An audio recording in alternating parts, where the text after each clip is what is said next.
All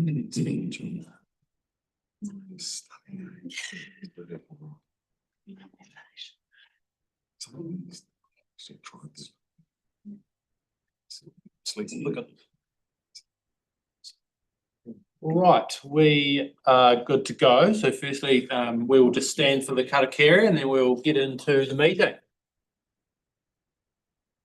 Whakataka ki te uru, whakataka te hau ki te tonga, kia mā kina kina ki uta, kia mā taratara ki tai, e he ake ana te atakura, he tio, he huka, he hauhunga, te hei mauri ora. Right, so the meeting officially starts at 4:35 p.m. First up, we have apologies. We don't have any apologies today, but we have Councillor Sam McDonald and Community Board Member James Goff on Zoom today. So can I please the mover for that? Seconder? All in favour? Aye. Against? Carried. Fantastic. Second up, declarations of interest. There have been no declarations of interest so far, but if anything comes up during the meeting, please just raise it with me and we can deal with it as it comes up. Item number 3, confirmation of the previous minutes. Could I have a mover that one for that? Nicola, and David's happy to second. All in favour? Aye. Against? Carried. Great, then that moves us on to item number 4 on the agenda, being public forums. So, one moment, please.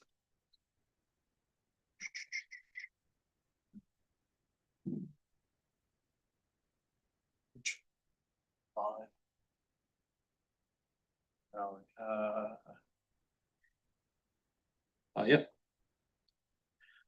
First up for the public forum, the only public forum we have today is Clive Smith from the Northwood Residents Association. If you would like to come up to the table, Clive. And that good a place as any. Yep, sure is. Where I could get my chair out, that'd be great. We've got 5 minutes, including time for questions. It's yours. Thank you very much. And thank you everybody for allowing me to have a bit of time around this matter. The question that we have around there is the connection to the Northwood Boulevard to Johns Road, which I understand has been actually of discussion in the last few meetings that you might have had. My job here as both a resident and the chairperson of Northwood Residents Association is to actually give credence to you in terms of the way that the community is actually feeling about this situation. And what we're here today to do is to actually give a strong message in terms of that. I don't think I need to go through the background of it, but it is to do with the 161 Johns Road, which is the area of concern, which I believe that you folk have been given a sense of the fact that there were 3 options which were tabled around in terms of the discussion. To go over it quickly, one of them was a T intersection which didn't really align with Groins Park, which is the top part. The other one is where we've got a full traffic lights or roundabouts alignment to the Groins Drive. And the final one is a cul-de-sac with no access to Johns Road, which is essentially the status quo. We ran a survey. That survey was done on a very, very tight framework, simply because we thought that originally our comments would be required pretty much for your September meeting. So as you now know, there's water under the bridge in terms of that, but it doesn't change the validity of the comments that have appeared from this. We ran the survey in terms of sort of 2 ways. One was directed in order to have a look specifically to get a surety that we had those people who were affected the most to be able to actually deliver their comments, but we also put it right across the community using Facebook on 2 different accounts. So one was the Northwood page, which has approximately 2,500 people associated with that group. And the other one was in the Northwood Residents Association, which has about 1,600 followers. So in that situation, we ended up effectively with 215 votes. Now, the specific way that we asked for those votes was for people to actually determine, obviously, what option that they wanted in terms of that, but also to specify their address. So we used their names and address to actually validate the fact that they were indeed who they thought they were. So this is not a straw poll, it is actually a clear indication, if you like, of that.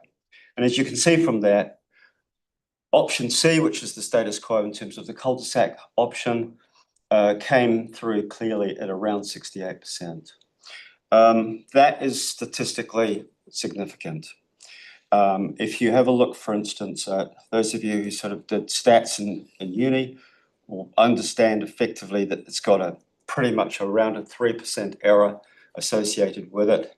But if you go to the 99 percentile in terms of the probability of being right or wrong, it will come through still as a clear option. Next one, please. What we were able to do, simply because we had the idea of where these people lived, was that we were able to actually differentiate subgroups within that group. And again, what we wanted to do was to actually get an indication right across the board, because we had opened it up to the so-called broader community. We were able to actually get a bit of an assessment concerning those people outside of the subdivision itself. And the Groins Park, which is the new subdivision on the other side of Johns Road, on the northern side of it, were very clear, of course, that they wanted option B, they wanted that opened up in terms of that. But understand that that is, out of that whole survey, constitutes only 5% of the total. So it's a very, very small group, but it's actually it's a significant group in terms of the way that they viewed it. Next one, please. We also looked at those people, as I said, who were directly affected by that. The Northwater group was divided in terms of like a 20-40-40 sort of split in terms of that. And again, there were only 10 results from that. On the Boulevard proposition, everybody went for option C. The difference between the Northwater area and the Boulevard was probably a little bit due to the way that we described it in terms of the survey, because we had an understanding essentially that it was really about the Boulevard itself, but Northwater residents were going to be affected in terms of that situation. So it came through a little bit. Next one, please. But what we were really, really interested in essentially was, what did the overall community who were not directly affected by that? In other words, you would describe this, if you like, as the non-member vote. This was the vote that I understood to be very, very significant in terms of this group. So we had 155 people about that, but the option C again came out even stronger than the overall community associated with that, of saying, no, please do not open that road. Next. So we have a simple message, and the message is that the majority of Northwood residents want to choose option C, to keep the Northwood Boulevard closed. We understand that the option has the lowest cost to ratepayers. Specifically, I don't know if this is completely right, but as far as we can tell, option A would cost, which is the T intersection, which cost about $174,000. I heard that option B, which is the full-blown one, would be 4 million. And option C has essentially almost a zero value. a zero cost. No, a great value, but a zero cost. The final point that we want to make is the fact that the developer, I guess, has the right to choose option C anyway, based, I think, on their discussion with council.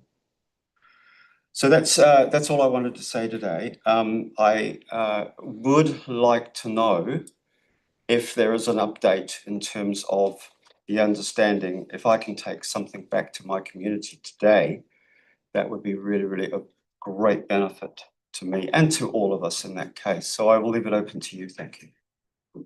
Cheers, Clive. Thanks very much. Now, I think the only thing that we know is that staff are aware of the position of the Northwood residents on the issue. I'm not sure if they've seen this information. A couple of the staff were at the AGM, weren't they, a little while ago? So that may have kind of trickled through to some of the other team members. And then I think, from my understanding, Aidan, rather than just go, oh, you know, we're not going to go ahead, I think the staff there's going to go through. They were still planning it to bring to you as a You board. bring it to us as a board to kind of get a formal position, which obviously, you know, we want to make sure that we're representing the community's view. So when they come to staff, we'll be able to give you an update of when they plan on coming to us, and we'll have a conversation and then make sure that, you know, we're representing the community view to staff in that time frame. So I think that's about all we've got for now, but we'll let you know as soon as that date gets passed on. Thank you, Jason. That's excellent. All right. Thanks for coming in, Clive. Thanks, everybody. Thank you. Right, that moves us on to item number 5, which are our deputations by appointment. Now, our first deputation is on Athol Terrace. It's Rudy Vanderbrink. Do we have a Rudy in the house? Nope. Lynn Mines? No. Okay, maybe they're stuck in traffic, so we'll just Board's list. pardon? Could be a list for another board. Maybe. Got a mix up. Well, then we'll just move on to Staveley Street. So for Staveley Street, first up we have Owen Ladbroke. If you'd like to come up and take a seat. And for our deputation, we have 10 minutes, including time for questions. Cool. Thank you very much. So I am a resident of Staveley Street. My understanding of the current proposal would allow every single one of those angled parks to be fully occupied from 4 p.m. until 10 a.m. the next morning. The rules of a P120 cease to operate at 6 p.m. So you go back for 2 hours before that. Somebody can park at 4 p.m. They cease operating at 6 p.m. start again at 8 a.m. and they park for another 2 hours. Now there are 9 businesses that I counted at that group of shops. Of those, 6 of them require high turnover traffic, less than 30 minutes. Takeaways, there's a butchery, there's various other them. I've listed them. All of those are open after 4 p.m. 4 of those list their opening hours until 8 p.m. or later. So the current proposal, as I see it, does not support these businesses. And yet the proposal is given to support the businesses. So I don't understand, it doesn't make sense. I put forward, I've actually talked to some of the owners, and I believe some are talking after me. The ones I talked to do not want cars parked there continuously from 4 p.m. onwards. I put forward an alternative proposal which included half the parks at P30 to allow a faster turnover and to have extended hours. Moving away from my proposal, but some other things that have come up. The current proposal is for 13 parks. I have looked at the space available, and I believe that the driveway that was used for 100 Staveley would allow another 3 parks. I believe that should be turned into parks to give a total of 16. That would serve the resident and the business owners. I note that there are no mobility parks allowed for. Now, during a phone call with the traffic engineer, I witnessed an incident where a couple with mobility issues were forced to walk on the road because there was no other way for them to access the shops. I've put that into writing, and yet I see there is no allowance for a mobility park. I also note that some of the written submissions, mine did not, but this is something that's happened since. The precedent that I was working on was the Waimāero Road shops where my wife works, and that is similar blend of shops. Some require short term, some require longer term, an hour or more. That entire section of angled parking in front of Waimāero Road is P30. And that is where it's the compromise in it. I'm disappointed to see that in item 4.11, where the options that were considered in the final report, my alternative proposal is not there. It appears that my alternative proposal has been disregarded and not even considered. I'm keeping it short because last time I tried a submission, I talked the entire time. So that's all I've got. If anyone has questions, I'd rather. Amy, are there any questions on that one?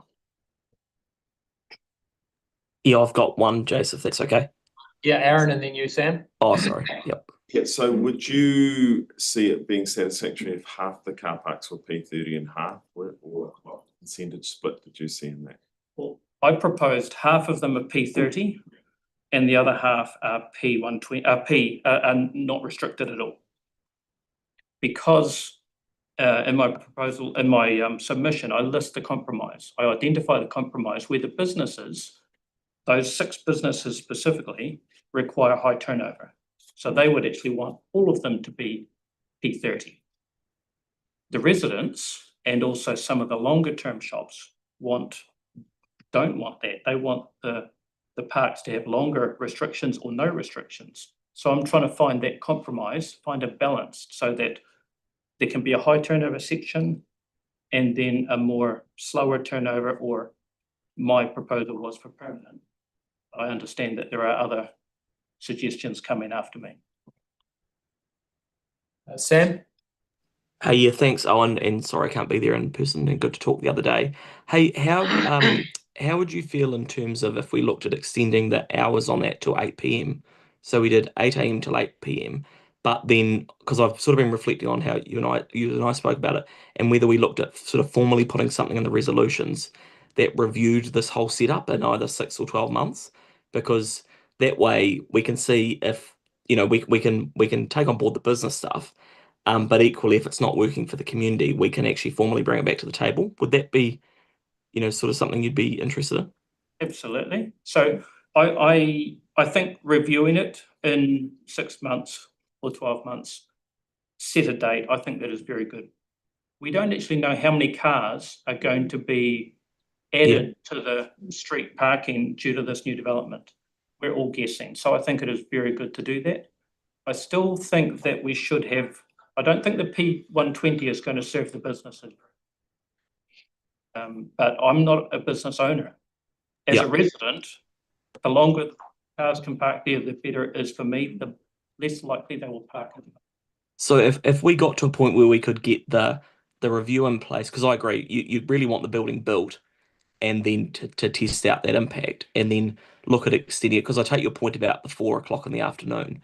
And if we formally bring it back to the board to avoid those, would that help allay some of those concerns? Because I think, if this doesn't work, that we could tweak the resolution that's on the table to take on board what you've suggested around that review and things. Yes, I think it needs to be tested and a date put in place for it to be reviewed. I do agree with that. Awesome, good on you. Thank you for that. Appreciate it. Owen, thanks. And I think it's better to start with 120 because there are certain businesses in those shopping areas that require people that have appointments for 1 hour or 2 hours, and elderly people as well. So I feel if we start with the 120 and from 8 till 8 p.m, that will be a good indication because, as I drive past, I live around the corner and I'm always using the shops. There are a number of people that pull in and pull out at night time. So hopefully we can get a good feel of things, but without hindering the other businesses that require the longer, clientele that have to go there. So I'm happy with that.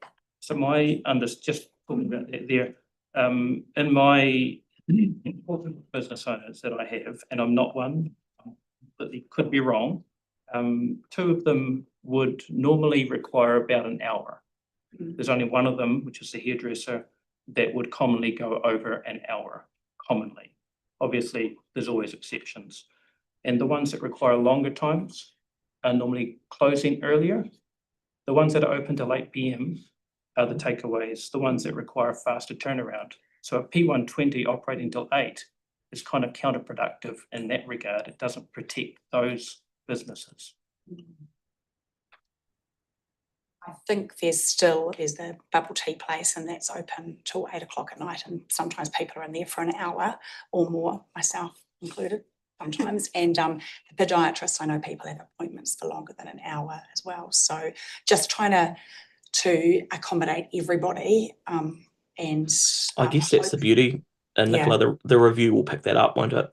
So if we take on board Owen's point and go, yep, let's look at extending it a wee bit, and then let's see if it works, and if not, get the team to bring it back. That might be cool. That'd be really good. Any other questions? No? All right, well, thank you very much. Right, next deputation is Mark Smith. Mark.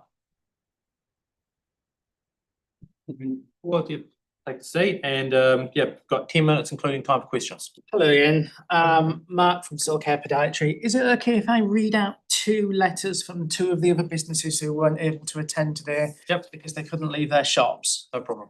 I'm just going to be reading, so I'm afraid if it's a bit bland and not a very good style of presentation, my apologies.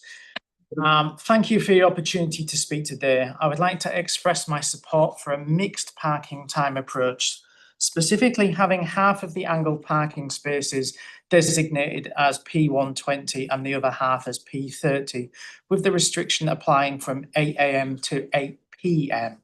There are several reasons for this recommendation. Some businesses in the area require longer parking duration for their customers. For example, Soulcare Podiatry and the Hair Collective have clients whose appointments commonly last more than 1 hour. Our shop also offers dine-in service, so P120 parking provides sufficient time for customers who stay to eat. 2, other businesses nearby rely on quick turnover. For example, the fish and chip shop and the Chinese takeaway benefit from short-term stay customers. A P30 limit supports fast turnover and ensures their customers can find parking easily. 3, an 8 a.m. to 8 p.m. restriction is more appropriate for this location. If the restriction ends at 6 p.m, other people, for example, students or residents without allocated parking, may park there early and remain into the evening or even overnight. This would reduce availability for business customers after 4 p.m, which is an important trading period for many shops. Overall, I believe that a combination of P120 and P30 spaces will better support the diverse needs of the businesses on Staveley Street and ensure fair access for all customers. Thank you for presenting this on my behalf. Regards, JC Smoochie Tea Limited. Next, we've got Eric from Staveley Market. I am speaking solely on my own behalf, and I have the following requirements regarding the parking spaces. 1, I need reserved parking spaces designated specifically for owners and employees.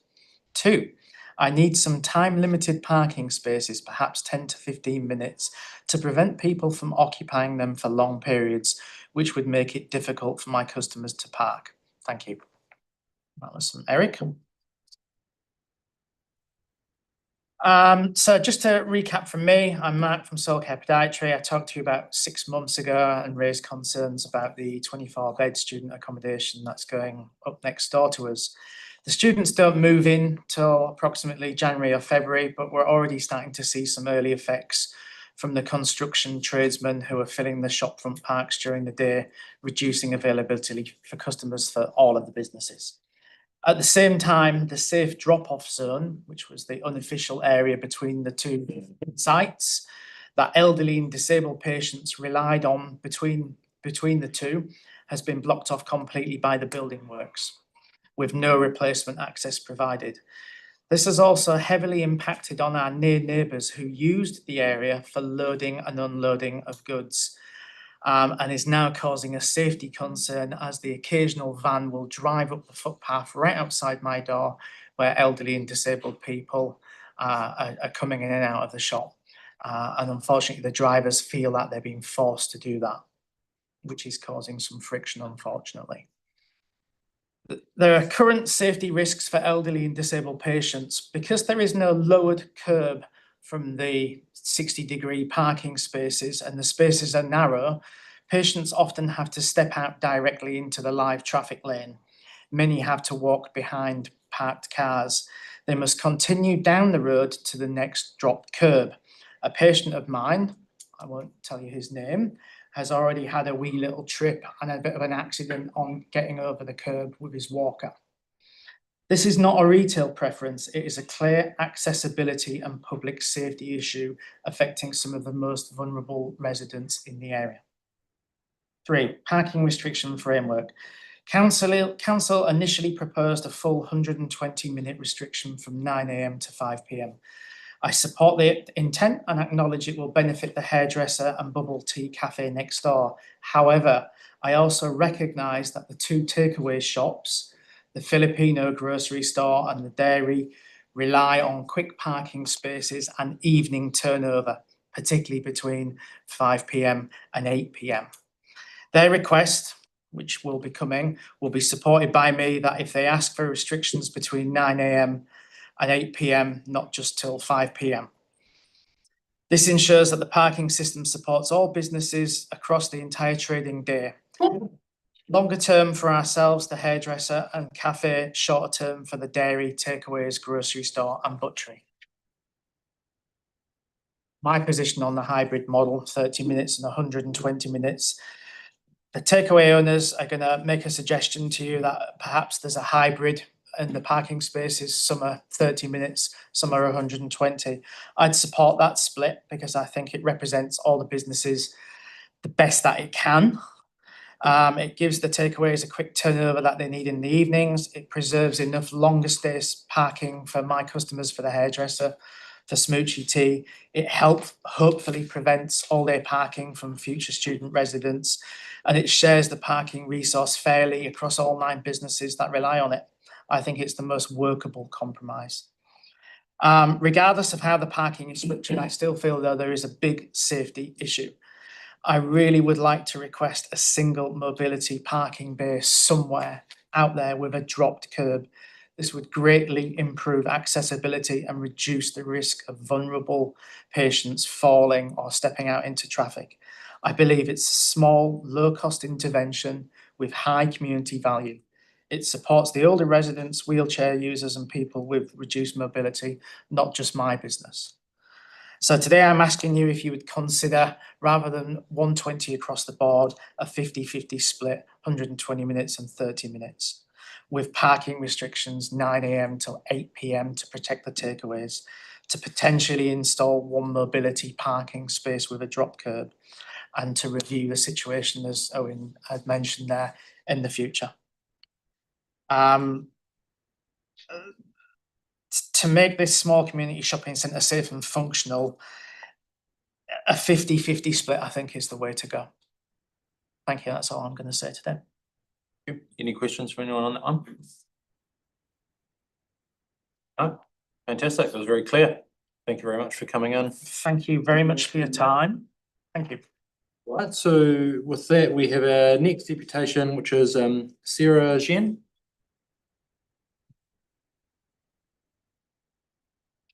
Hello. Again, 10 minutes, including time for questions.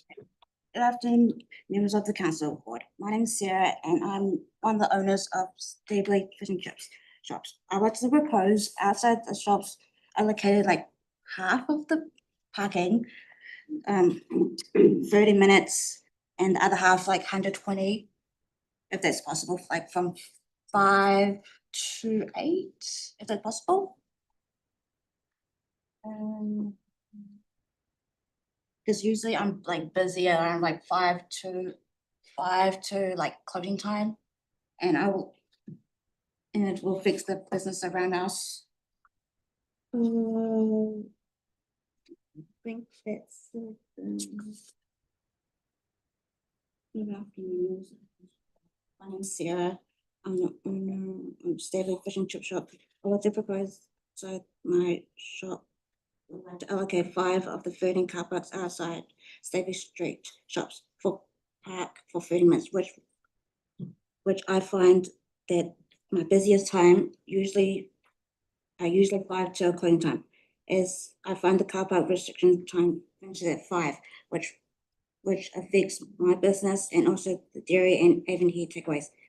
Also, I want to extend the hours maybe from 5 to 8, or 8 to 8. Yeah, that definitely seems like it mirrors some of the other comments already. Did anyone have any other questions on that? I think. Very good. Thank you very much for coming in and taking the time to make a presentation. Thank you. And then we have another deputation from Leah. Feel free to take a seat. I'm Leah. I come from Waimāero Takeaways. My open hours is the same as Sarah's, so I agree with her. Yes. Okay. That's fantastic. Thank you. Thank you for taking the time. All right. We don't have any other deputations on that one. All right. And so we didn't have anyone come in on the Ethel Terrace. Look, did a Rudy or Lynn? Yeah. Ah, great. Okay. Would you like to come up and Now? do your deputation? Yep. No, now it's good. So essentially, we've got 10 minutes, including time for questions. On behalf of the residents of Parkstone, we are happy with the current proposal. That means that there will be a restriction of 15 minutes at least for the time being on the Parkstone side. And the yellow line on both sides of the entrance is essential. We've always seen that as an accident to happen if people come out of the exit there and there is obstruction from traffic and it is going fast and it is small, narrow. So therefore, we are quite keen to see that yellow line happening. There has been a yellow line put illegally there at some stage. That's now more than a year ago. But that only highlights the urgency people see in doing something about it. So I hope really after this that action will be there and we see something happening rather than long term, because we are talking about this issue now for more than 2 years and it is only a yellow line. Yeah, so that's basically my response. Okay. Thank you. Thank you very much for taking the time. Right, with that draws an end to deputations. And item 6, we have a presentation of petitions, which there are none. And with that, we move on to staff reports. And I was thinking perhaps while it's fresh, we jump straight into the Staveley Street agenda item. So if the staff are comfortable with that, if you're keen to come up to the table, please, and we'll work through that one. Nancy, Standing out there. sure, one moment, please.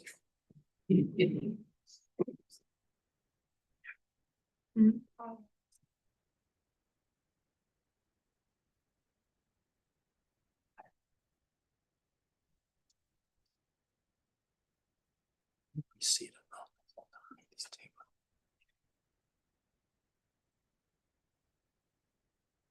That's terrible.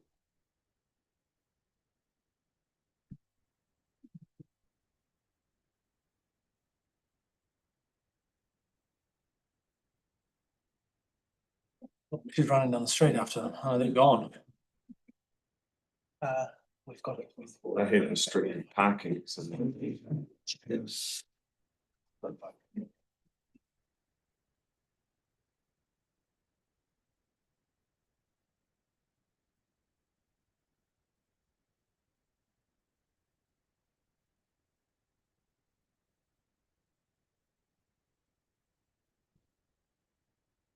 Yes.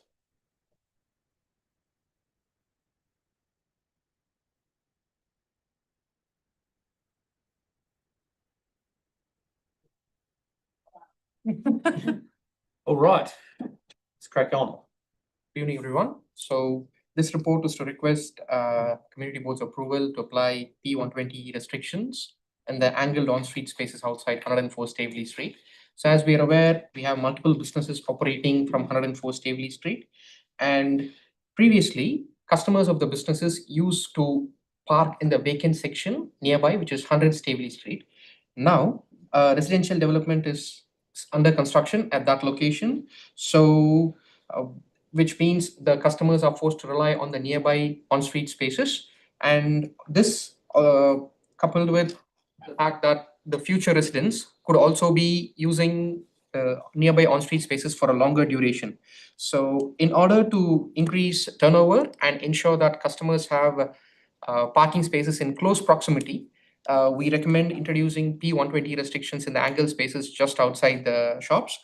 And the western end, where we currently have a bike stand, has been used for bike parking, so we'd like to formalize that as well as a part of this.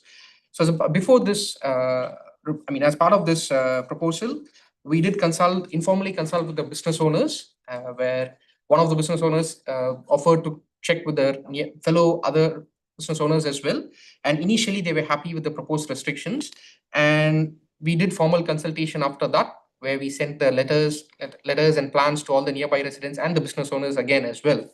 So the feedback has been included in the report.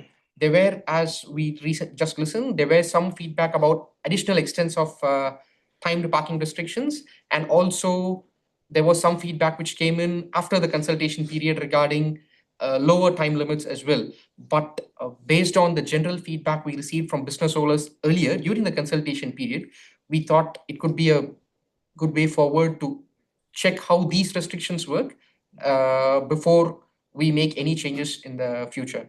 So yeah, we feel that the proposed restrictions will improve turnover and also ensure there is parking spaces for the customers in close proximity. So happy to take any questions. Yeah, cool. Aaron first. So would you see a problem with doing a split, half the car parks to 30 minutes, half to the 120, and doing it 8 to 8? Well, if that is what the community wants, but what needs to be noted now is that would mean we need to reconsult. Because the thing is, if that 8 to 8, with a time restriction thing, the P120 is what we generally consulted on at this stage. So adding a time change to that might be a difference. But this one, we assume we need to reconsult because it is a change from what was consulted with the community. So it's something which we need to double check as well if it's a split thing. Yeah, I'd like to get advice on that, especially if it's being monitored for a year. Yeah. So that just seems like a waste of money. And given that all of the businesses have all asked for a split in the parking, it would just seems common sense. And then the other one on doing a split half is, if the very last car park on the eastern end, not the western end, was the disability car park, that already has the cut down. Yes. So we wouldn't have to spend money to build a cut down because we could do it at that end easily. Well, we did consider that, but it is something like we wanted to see how the current setup works, and we don't want to over-restrict for a start. And also, we were concerned of the width available as well at that end, the eastern end, because as we know, the curb slopes after the existing angle spaces. So that would mean a slightly lesser length as well. So we need to tweak the design a bit. So we thought we'll do this, which can be completed in a shorter duration, and monitor it and see if there's a mobility space and where it would be required, and maybe there might be a need for two spaces or something as well. So we can check all that in the review period and do it at the soonest possible date. Okay, Nicola? I was just gonna say, I suppose currently the student accommodation or the hasn't been built yet. So really that's been the main problem. I mean, I get now that there's workmen parking there. And so that's when we will really see if people are parking longer than the park 30, isn't it? So yeah, what do we do with if we do we have to reconsult if we're doing a split? Because if we do, then Especially for monitoring for 1 year, I mean, just, do we just do it, keep it at 120 and then, but that's a waste of money then. I would feel comfortable doing the split like was requested without consulting. Because the consultations come back saying to split, otherwise why consult to start with if we get feedback that we're not gonna change on? I think possibly a half and half split is a bit Safe. much to not consult on. You might want to maybe make 2 P30s and see how we go. I mean, even if you put a 12-month review on it, if it is bringing up issues sooner than that, we can bring it back forward, and discuss it further. I would have thought that 2 P30s might not be a significant enough change to have to go back out for consultation. We can't comment on that one as transport staff at this stage, but we can certainly check. It's something which we need the engagement team's advice as well with regards to this change.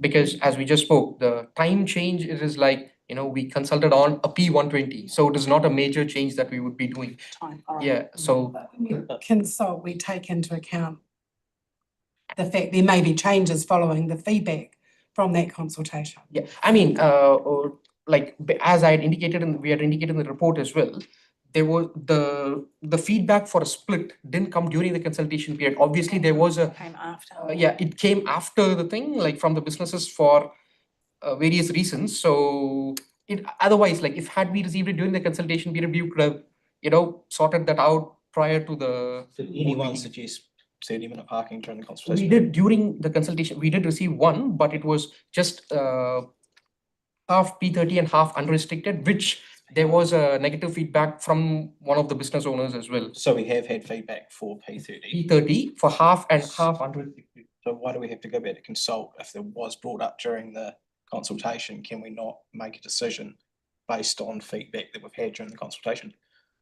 Well, we're probably getting into the technical weeds here a little bit. If we're just putting on the questions, can we please we'll just move on any other general questions about the proposal and we can come back to that. I had a general question.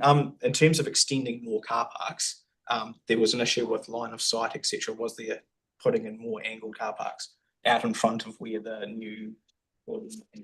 As I was just saying, like that space, it kind of the curb bends towards the road, so we might not have the full space for a car park. Yes. Yeah. So adding an angle space there, it's not a possibility. Yeah, so it was considered as well. Yeah. Sam, did you have any questions online, mate?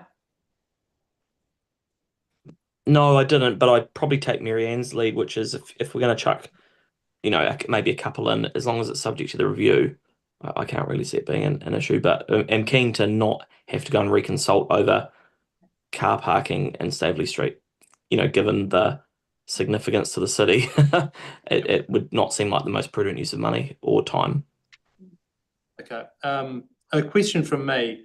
So around a mobility park, what was everyone's thought around that one? So what are you saying, where is a mobility park going to end up? On the left-hand end? We'll probably need to ask for a separate report on that one. Yeah. It's a bit more complicated because you'd have to pay for a cut down. So Do at that end, but at the other end you wouldn't because there's already the driveway there. Yeah. So it's already pre-cut. So I would be putting it at the other end, the right-hand end. at the right-hand end, as a mobility car park, if you wanted to put one in. Do we want to ask if that's feasible? I mean, yes, as we were just discussed, as I was indicating earlier, mobility space needs to be a bit wider as well. And as I was saying, we are going into the curved bit of the curb as well. So we may not have the dimensions, so we need to rejig a little bit. But since that might take a little bit longer, we thought we'll do the tenders. And also to add, the existing accessway in front of number 100 Staveley Street, the accessway or the cut down, that is number 100's driveway. And we don't know, at this stage, we don't know whether it's gonna be reinstated to a full curb or is it gonna stay that way as well. So that's why we thought this is the fastest thing to do first, and we are open to monitor and make any changes in the best time possible, as soon as. Any other questions from any of the board members? No, I noticed you had your hand raised, mate, but we're past the point, unfortunately, where we can have comments from the gallery, unfortunately. But we're working through it. I thought I'd try. Yeah. So, happy to ask Mary Ann, but on doing the split, there's 13 car parks. Why can we not do it 6, 7? I think that. So we'll do 6 as the 30-minute and the 7 as the non-30-minute. It's just what the trigger point would be to have to reconsult, and I think half and half would be the trigger point to have to reconsult. Okay. Because I'm struggling with Still be- why do we ever consult if information comes back that says, please do this. Yeah, we want some restricted parking because we've got a problem, but can we have a split like this? And we just had the deputations as well. And that's what they've said. And now we're going, but we have to reconsult. We've been pretty clearly told, and we're monitoring it for 1 year. I'm really struggling with this.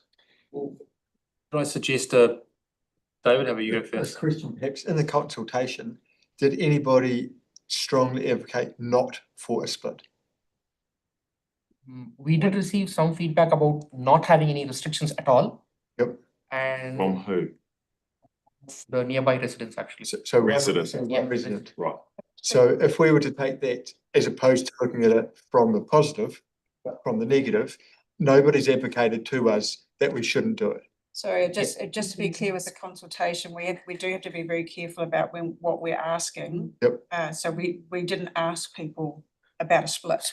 Yeah, We yeah. specifically asked, so we can't assume because no one said we want a split. If people were dead against it and they thought it was a possibility, which you would assume, everybody would assume these things, that actually, because it would be some of the other feedback, that nobody's actually said they wouldn't want it. I think that might be a stretch to assume Yeah. that, sorry. So would Hey, Mary Ann or Jace, I've probably got a way forward because I'm just conscious we spent a lot of time on this.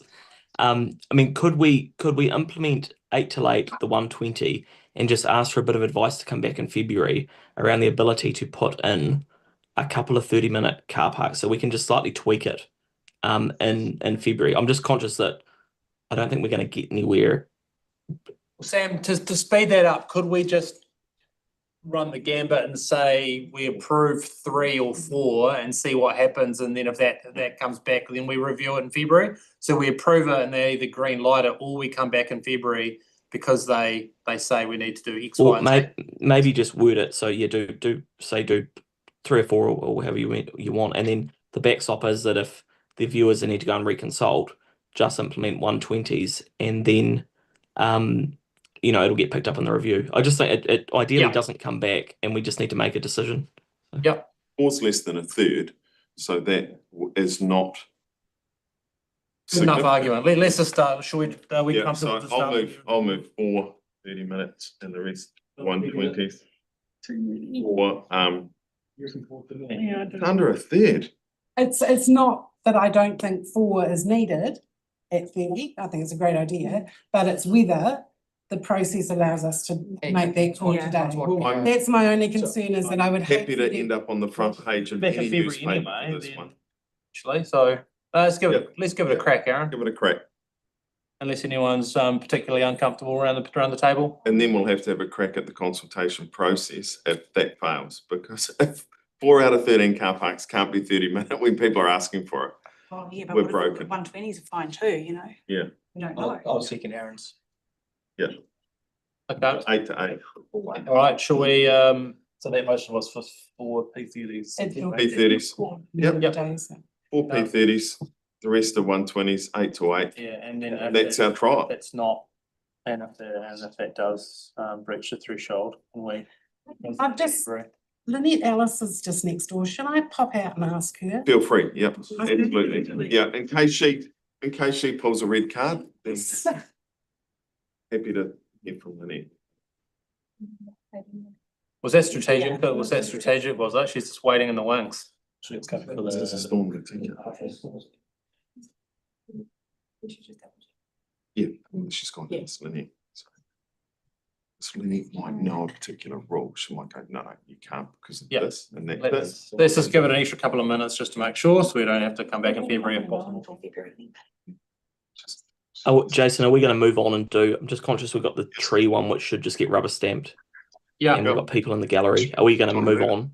Yeah. Yeah, can we just pause that one and come back then, I guess? I'm happy to move the Bishop Dale tree one. I'll second it then, Sam. Well, technically, I think we're supposed to just deal with. Whoa, just hang on a second. Slow down on this. Move the entire. Yeah, no, well, first of all, I think the staff aren't supposed to be sitting at the table when decisions are made. They're also to give the opportunity to take a seat. So you're more than welcome to take a seat. Thank you. And then let's just move on to that agenda item. Sam, item number 9. Was it item number 9 you're talking about? Yep, happy to move. I don't know. Allowed on, we don't need to. Oh, and then. Go for it. Okay, well, Sam skipped ahead to number 9. So if everyone's happy to take item number 9 as read. Yep. Then can I get a move for that, please? Sam's moved. Sam's moved, David second, all in favour? Aye. Against? Carried, fantastic, that's number 9. Let's just skip all the way back to number 14. And after the semi-informal advice from the head of transport, who's given us a quasi green light, subject to terms and conditions. Yeah, feel free. Did you have any questions, Melanie? No, we didn't. You're all right with resolutions, I was just checking. Yeah, okay. Thank you. Thanks. All right, is there any wordsmithing required there, team, that we want to see? Where does it say that it will be reviewed after 12 months? Oh, sorry, thank you. 8 AM to 8 PM.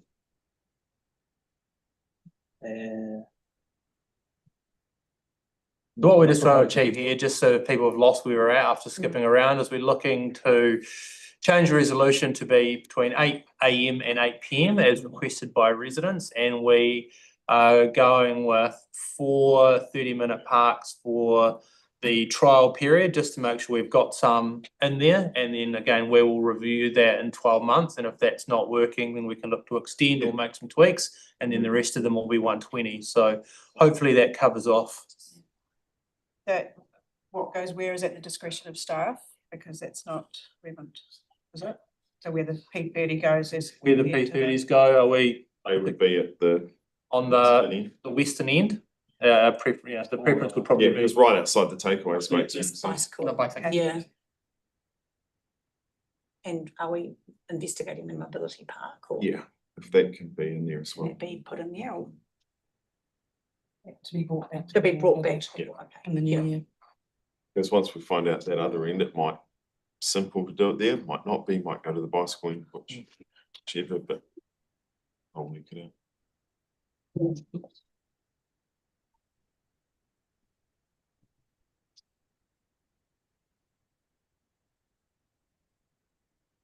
Again, thanks everyone for their patience so far.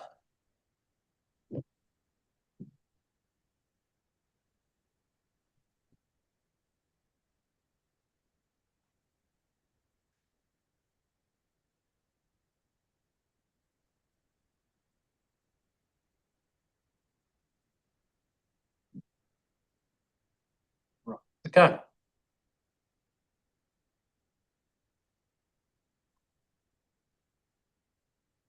Right.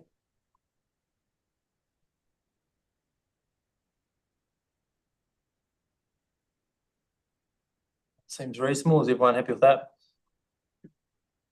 All right. A mover? Aaron's happy to move. Ben's happy to second. All in favour?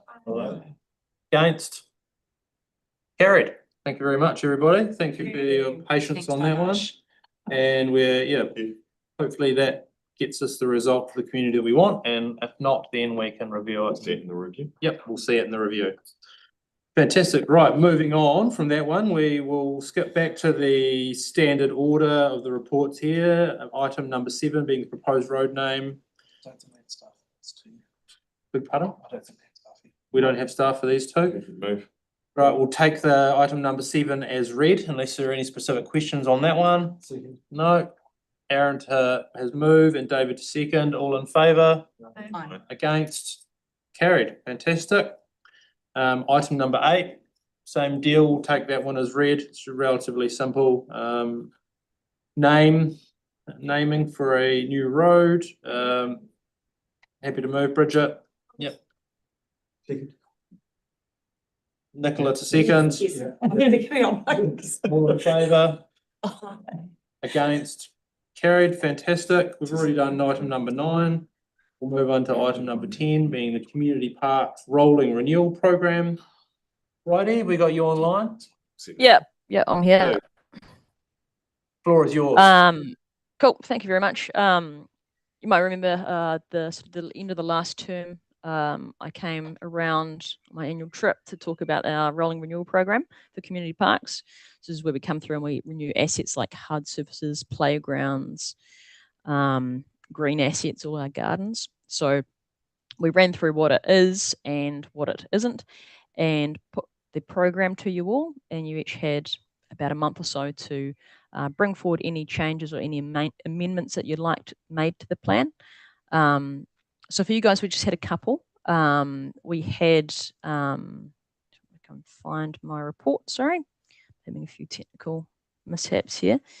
Elmwood Park was one reserve that has a playground. We've had a bit of feedback. Some of the community members would like to see that included in the plan.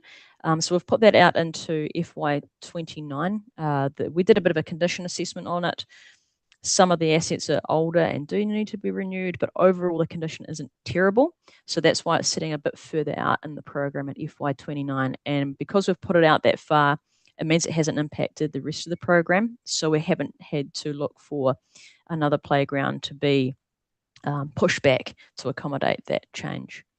The other one was Pinehurst Reserve Playground was suggested it be brought forward 1 year from FY28 to 29. To FY28-29 to FY25-28.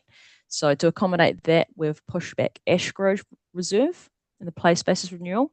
So we've moved that back 1 year from FY27-28 to FY28-29.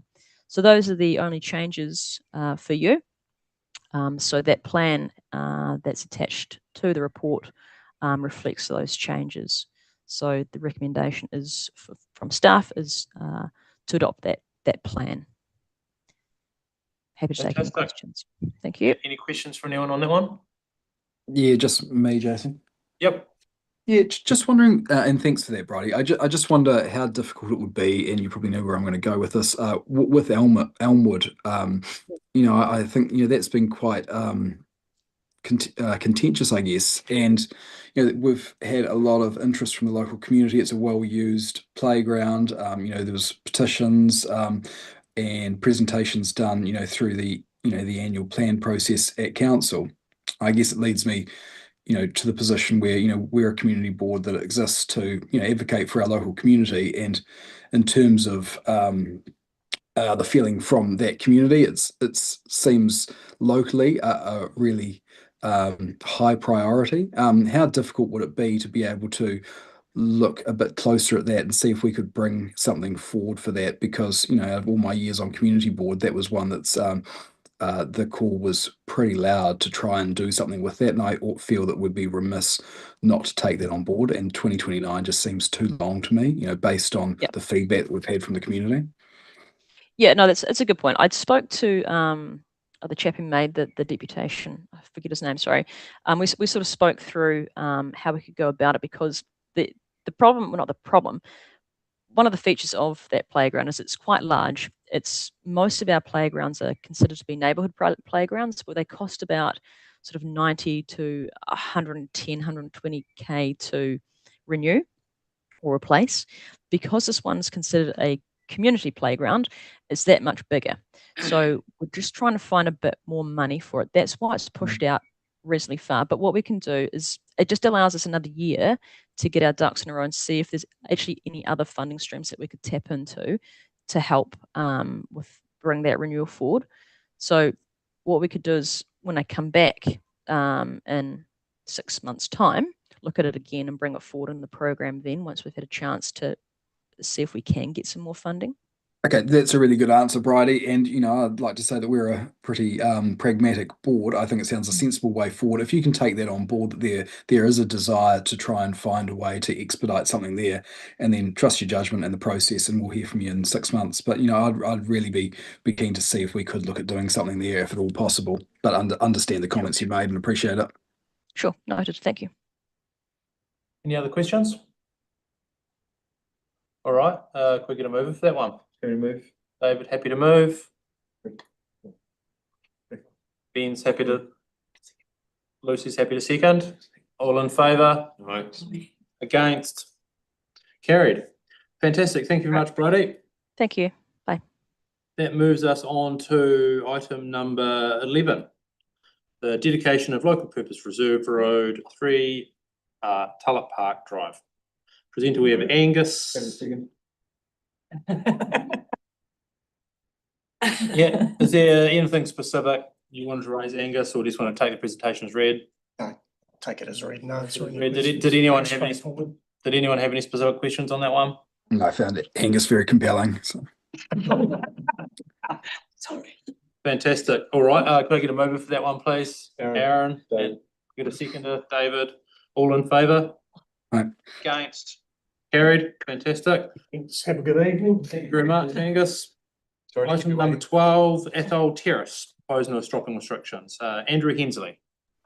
I'm happy to move this as well. Patience. Yeah, happy to second. All right, so report is taken as read. You can choose to sit or not. You might just have to stand up again reasonably quickly. So Sam, you're happy to move that one? Aaron second. Oh, Aaron second. And Aaron's happy to second. All in favour? Aye. Against?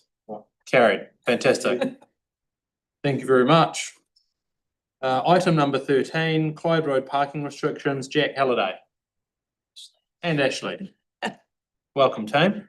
Let's make this one real cool. All yours. Cool. I'm happy to take the report as read, but pretty much what we're doing is taking their existing P1 parking restriction and turning it into a P3 parking restriction. This is just more in line with what is outside other schools, and allows enough time for a child to safely get out of the car, get their bag out of the boot, and then drive away, but not enough time for mum to think she has enough time to nip into school. So yeah. So I've got a question. So P1 is literally 1 minute. 1 minute. And so is this change, has there been are you going through all of the schools and changing any P1s to P3s? Yeah, and in some cases we're just removing them because they're in weird locations. I think we've only got this Clyde Road one and then one on Ryan Street that we're looking to remove on Thursday. So yeah, it's really just tidying up what's kind of been left around from a trial that was done years and years ago. Right, because I'm just curious around like the that I guess that behaviour thing. Is it because of P1? Does that just frustrate parents more? They're like, there's no time to do anything. It's a wee bit mix of that, and then also enough time for our parking enforcement officers. It puts them in a hard situation. You know, if you need to help your child get out of a booster seat or anything like that, by the time you've unclipped them and, you know, said goodbye, sometimes that is your minute up, and so that causes a bit of confrontation. It's a wee bit unreasonable to expect you to be able to get your child out of the car in a minute. So just tidy. No, that's good to know the context. Thank you. Happy to move. Happy to second. Oh, sorry. Are we allowed to? Yep. You may, but the staff's supposed to be allowed to step back from the table before we move to decision making processes. So thank you very much. Well, Angus was standing back from, and so was Andrew. All right. So we've had David to move and Bridget to second.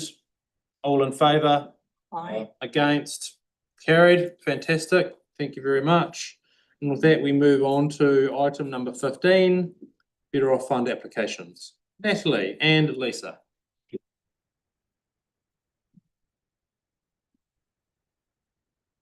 All yours. Well, we can take it as read if you want.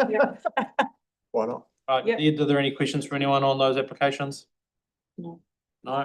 Nicholas, no. Okay. Yeah. Well, that's And just great. noting that's the last of the Better Off funds. That's Yeah, been. all gone. It's all gone. All right, fantastic. Well, you're allowed to step away from the table. Fantastic. Come back and. Thank you. Can I get a mover for that one, please? Been to second. Nicola, Yep. move, and Ben to second. That's fantastic. All in favour? Against? Carried. Fantastic. Item number 17, governance matters.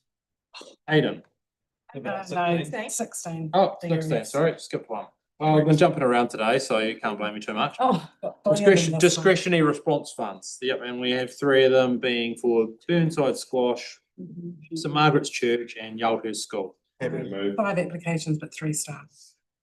Yep, and we get Anglican Diocese, yep, Kiribati. and Kiribati. All right, so yeah, everyone. Happy to move. All right, so no one had any questions? I just want to check before we kind of jump too far ahead in case there was anybody. No? Okay, fantastic. That's great. Thanks, team. Oh. So easy to work with.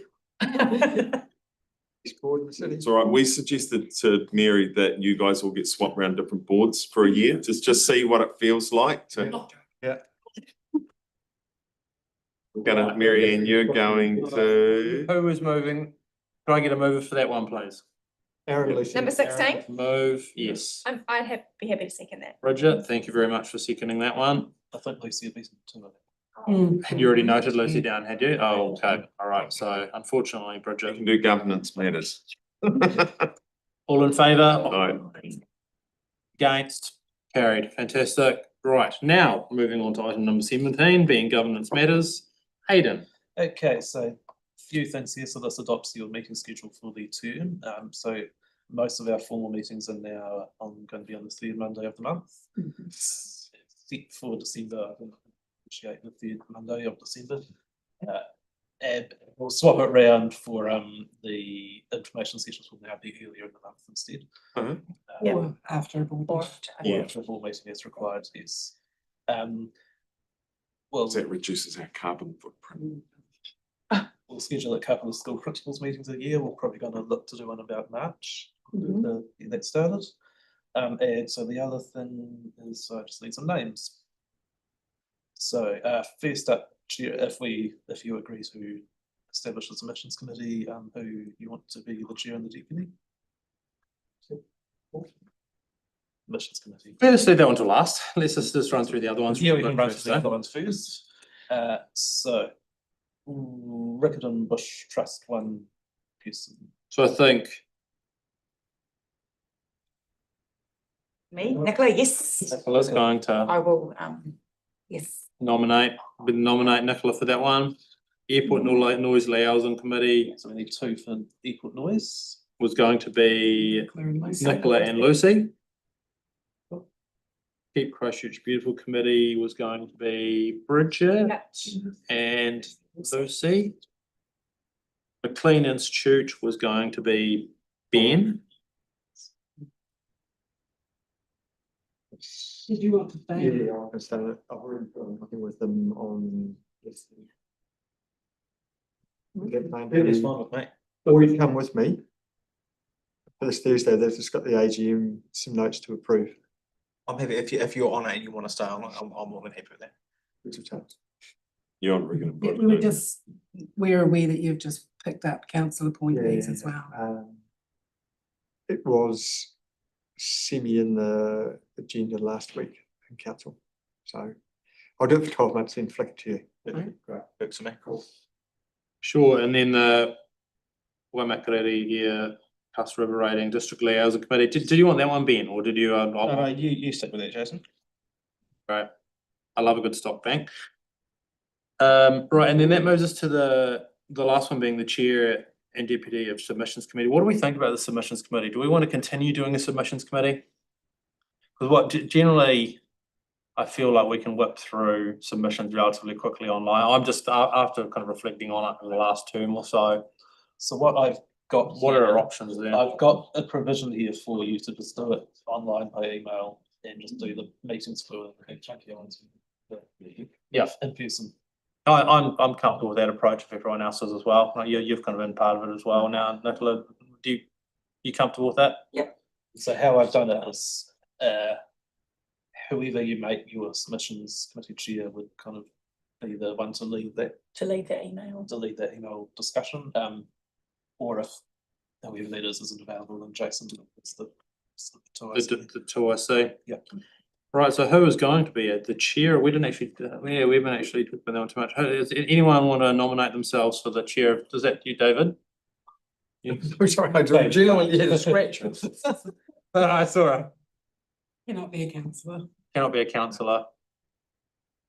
Anyone? I'd be happy to nominate Ben, if Ben would be interested in it. Brilliant. I'll move that. Can I nominate Bridget to be deputy? Yeah, absolutely can.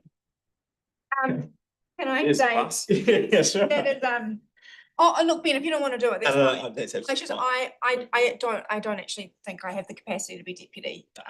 Just, I've done chair, I've done deputy, and it'd be nice to give someone else the reins with that. Give someone else an opportunity. Exactly. Yeah. Maybe Lucy would be a good deputy. Got plenty of. I'll do it now. You got some cruisy appointments there, Lucy. Okay, yeah. It's fine. And look, I can be a backup there as well. But it's if we're just going to do it by email for the most part, and then just tack it on to another meeting if we need to. Can I have a question on that though? Aidan, would you still prepare those templates? Yeah, still right? do the Oh, great. Well, that's half, that's Yeah. like most of Nice. that's most of the work in my head. Yeah. Right. Let's go with that. So the only other thing you're doing here is setting up a recess committee, which is kind of a emergency backup meeting between your last meeting of the year over the holidays, which we Don't even use it as didn't council. And it's there just in case. Yeah, but can the chair be the chair? You of the just recess? need names. You can just nominate me as the chair of the recess committee. Yeah, I'm happy to that's do what that. I've done. All right, can I get a move for those, please? Happy to move? Bridget, and I'm going to second that one, David. All right, all in favour? Against? Carried. Fantastic. Thank you very much, everybody. Item number 18, Community Board Area Report, Marianne. Thank you. Happy to take the report as read and just want to highlight that 2nd of February, we're going to have our first workshop to look at developing the board plan priorities. So between now and then, just a wee reminder to have a bit of a chat with the other people in your ward area and have a start thinking about what your priorities might want to be. But apart from that, happy to take any questions. Can I just make a comment?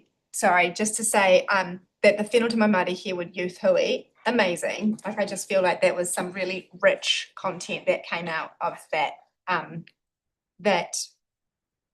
what do you call it? Forum. And I think that's actually really fascinating to see all of the data that came out of that, because it is really hard to engage. Well, not, it can be tricky sometimes to engage youth, and so to get that level of feedback, and that will also be quite helpful, like good timing when we come to our board plan. So I just think that's really cool to see that that's been done, and yeah, just well done to the team behind that. Awesome. Great feedback. Any other questions on the board area report? No. Okay, I did know, I'd raised with Marianne and Aidan during the agenda centre meeting that there was a bit of a spike in the Harewood wheelie bins, and a lot of that is actually primarily due to new wheelie bins for like new growth areas and whatnot out there, which was interesting. And then we also have a larger population base, don't we, or something along those lines?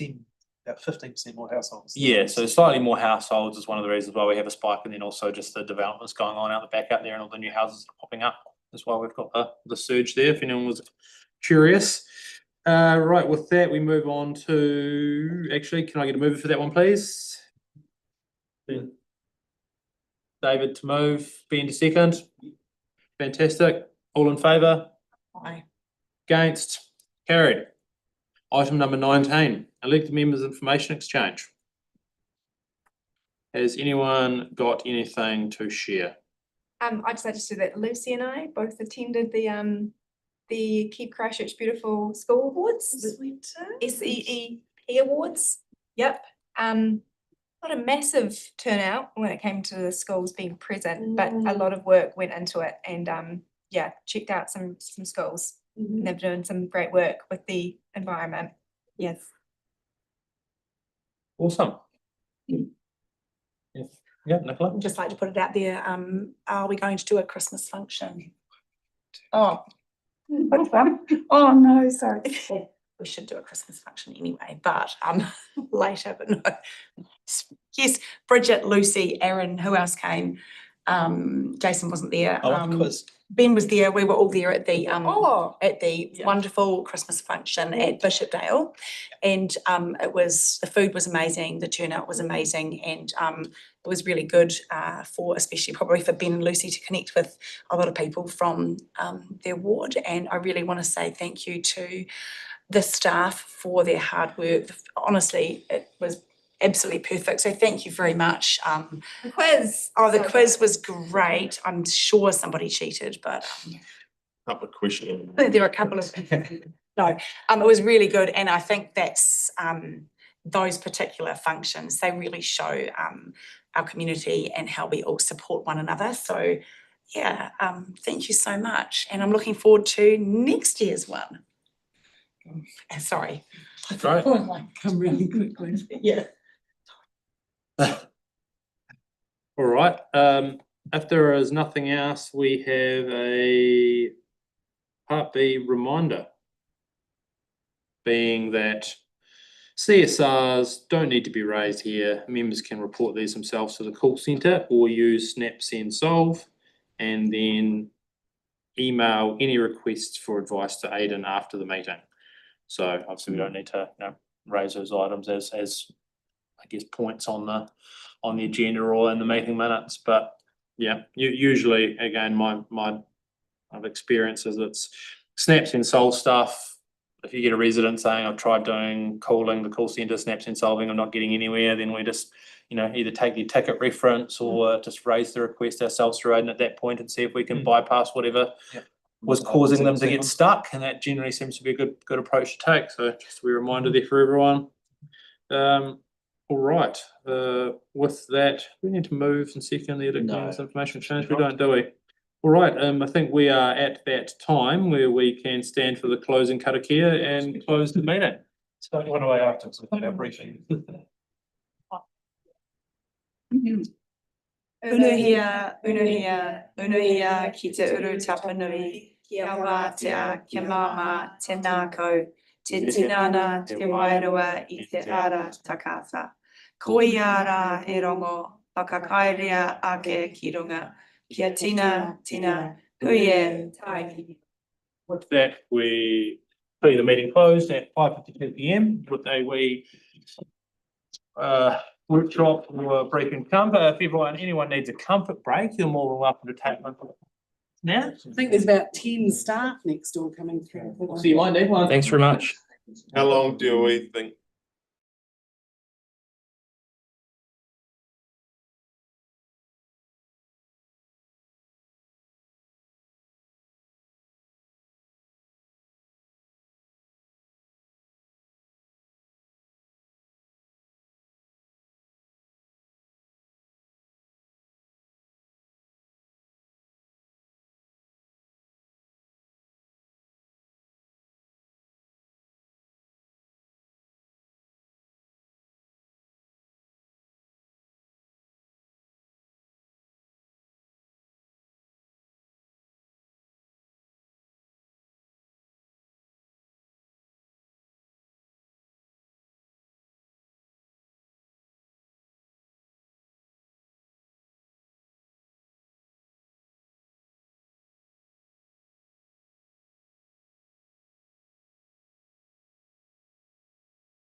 to go.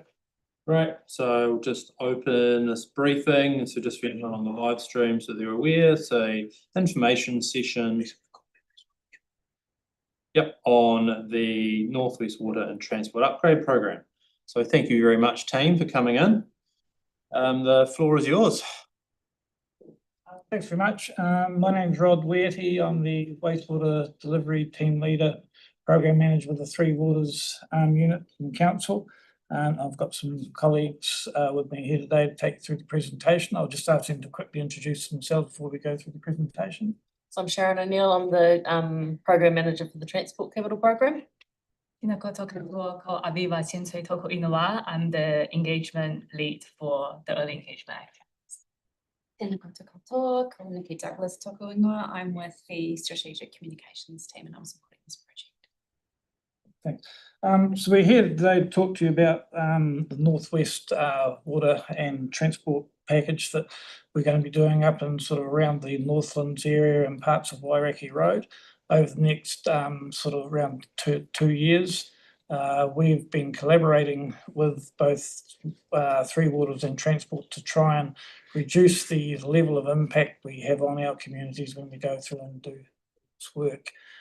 So we've got around about sort of between 35 and $40 million of capital works to do in this area over the next couple of years, starting off in January of next year, so January 2026, we were actually starting work in Memorial Ave to do some water supply and also in Morrison's Ave and Langdon's Road, including the Memorial Ave work goes into Greer's Road as well. All these works are basically on the council's capital works program, so they're programmed works, basically trying to coordinate where we have a one-pass approach to reduce that impact on those residents and communities in that area. Our work is, depending on what we're doing, particularly our wastewater work, can be quite disruptive because it's the deepest service that we have to deliver. So that work can be quite slow at times where we're in areas like with high water tables. And I'm sure the board members will be aware of it's recently done through Aorangi Road and parts of Wairaki Road as well through there. So if we just go to the next slide. Yeah, so the reason why we're doing the work, we're upgrading both our wastewater and water supply networks. Some of that is around, a lot of it is around our networks at the end of their life. So basically they're up for renewal. So there is also some capacity upgrades around our water network. This is to take account of growth that's projected to happen up in that northwest area over the next few years. And then we've got the transport work that Sharon will talk about a wee bit later on around sort of major cycleway program, that sort of thing. One of the things that we've been doing recently is we're started early engagement. You'll see a wee bit more about that a bit later on in the presentation. We're doing early engagement with our stakeholders, particularly schools and businesses, trying to understand what their needs are, what critical concerns they've got. And I guess what I can say at this stage is that there's no one sort of delivery strategy here that fits all of our stakeholders. They have often, they will have, if you like, conflicting priorities in terms of what would suit them best. But we are looking at all opportunities where we can to try and minimise that. You'll see from our program that the dates, some of the dates are indicative, and the reason why that is because there's a number of the projects where we actually haven't even been to the market yet. Some have only just been released to the market. Methodologies for those constructions are, and also what the timing and traffic management is until such time as we get those tenders back in. With those contractors around that tendering time to ensure that they are taking into account some of those critical factors that we know are important to our stakeholders. There's always a bit of a trade-off. What we can do is, where we, for example, where we try and reduce that impact on some stakeholders like major intersections. We try and program night works and things like that there, which basically has a less of an impact on our commuters. But the downside of that is, you can have noise. So if you've got nearby residents, it probably isn't for the night works. But we look at all opportunities whereby we can try and sort of mitigate some of those impacts, and particularly around, say the speed of work. In some locations, we might look to put on or have more than one work site underway at one time to try and basically make the pass go a little bit quicker. Go to the next slide, please. Sharon, that's you. Well, I'm just going to run through this one and just kind of outline the projects to you. So we've kind of gone A to E generally in the way we see them rolling out.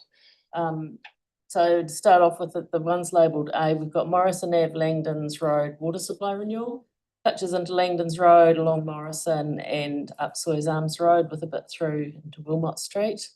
And we've got Memorial Ave, Greers Road water supply renewal as well. They're all expected to be on the ground in January. And then in March, April, we've got a next phase where Norwest Arc MCR, which combines Matsons Ave and the section of the wheels to wings that runs through to the railway line. That's combined in a contract with the wastewater renewal along Matsons Ave and Harewood Road. And we've included Chapel Street in that just to the overall program phasing. And Harewood Road water supply renewal as well. Some of that has started up at the Harewood Brains intersection already in conjunction with that contract. And then we've got the next one is the Wairaki Road water and wastewater. That's in design phase at the moment, and we're kind of thinking we'll be probably May, give or take a bit, before we're on site out there. Then we've got Langdons Road, Main North Road wastewater renewal. We don't see ourselves being in there till January 2027. And we're very conscious here that we're trying to avoid the Christmas period with the shops. So that's probably fair to say that's probably one of the key projects that we've phased everything else around to make sure that we try and minimise that disruption over Christmas. And we're expecting at this stage that we can be in January and out in October. So hoping all goes to plan with that one. And we've also got the last section of the Norwest Arc on Aorangi Road. And then the next phase of projects are unprogrammed at the moment in terms of when, but we've got Harewood Road wastewater upgrade and a Greers Road wastewater upgrade. And there's no design work done on those at this stage, is there, Rod? Still very early stages? Yeah. And the Condell Street renewal, and that'll be programmed in when we to see how the program's going, so some flexibility with that. Aaron? Do you want to ask? Yeah, just on the Harewood Road ones, favourite subject. Where are the pipes? So did you say you're doing the water and the sewer in Harewood Road one water on top supply of the being other? done. It's rolling out some of it now and some of it in the new year. This is a wastewater upgrade, so it's growth driven. So they're not in the same trench? No. And where in the road carriageway are they? Are they under the parking space? Are they in the berm? Are they in the middle of the road? They're obviously not under the trees. More likely to be in the lane space, I would think. I don't know if we've actually got that. The CSA standard for water supply pipes is to be a minimum of 2.4 meters off the curb. So the water supply pipes will probably be just in that first lane, just off the curb on Harewood Road. On one side or both sides? There's a wide carriageway. Varies. In most of the areas that we're going to be working, it's only on one side of the road. Okay. It does switch. So at the moment at Harewood Gardeners Greens, we're on the northern side of Harewood. But as we go down past Bishopdale Mall, that switches down to the southern side of Harewood. So you're replacing the water supply. Okay, I haven't seen many of those done. And do you do the lateral on each one as you go? We sometimes do the submains and the connections to properties as well, not every. So this is a main that's passing through, or this is the main that connects to each, which you call a submain? It's both on Harewood Road. Yeah. We've got both, but yeah. Water supply is already being programmed. Yeah. Right, okay. You do when you do a sewer replacement, but I don't know if you do on water.